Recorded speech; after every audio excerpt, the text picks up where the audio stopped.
52 პრიმომენტში გათვალისწინებულ ცვლილებებს, რომელიც შემდეგი მოწვევის უმაღლეს საბჭოში თავმჯდომარის რიგით დეპუტატად არჩევის შემთხვევაში პრივილეგიებით სარგებლობას ითვალისწინებდა, დეპუტატებმა მხარი არ დაუჭირეს. ცვლილებების ინიციატორი იურიდიული კომისია გადაწყვეტილებას საქართველოს პარლამენტის რეგლამენტთან შესაბამისობით ხსნის.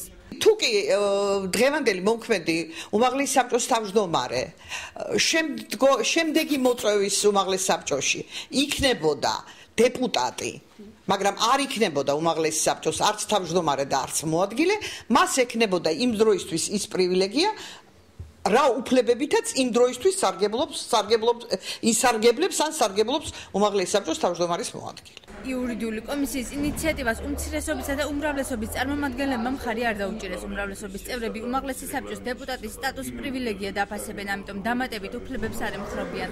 პეტრე ზამბახიძე კი კანონში ჩაწერის დამატებას საჭიროდ არ მიიჩნევს. უმრავლესობა, უმცირესობა ერთიანად შეჯერდა იმ საკითხზე, რომ ამ ტიპის ცვლილებების განხორციელება მანამ სანამ ჯერ საერთოდ ძალიან ბევრი სხვა საკითხია გადასაწყვეტი, ბუნებრივად იქნებოდა ზედმეტი, არასწორი და სწორედ ასეთი პოზიციით პირველი მოსმენით ხმამაზე მიღებული იქნა გადაწყვეტილება და ეს ინიციატივა და ეს ცვლილებები ამოღებული იქნა და სწორედ ისეთი მივიღეთ, რომელიც ყოველთვის იყო მისაღები.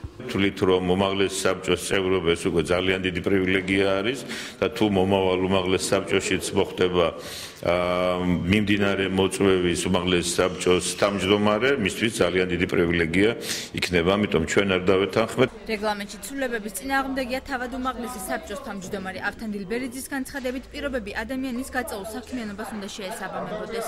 ზედმეტ პრივილეგია იყო ნებისმიერისათვის, მათ შორის თუნდაც იმისათვის, ვინც იქნებოდა დეპუტატი. ზედმეტ პრივილეგიები კი არა, საერთოდ პრივილეგიები არავის არ უნდა ჰქონდეს. ყველას უნდა ჰქონდეს მისი მუშაობის შესაბამისი ანაზღაურება იქნება ეს თუ სამუშაო პირობები და ასე შემდეგ. უმაღლესი საბჭოს მიერ ინიცირებული ცვლილებები ყოფილი თავმჯდომარის შეუზღუდავად სიტყვით გამოსვლის მანქანით ხელფასითა და დაცვით სარგებლობის უფლებას ითვალისწინებდა.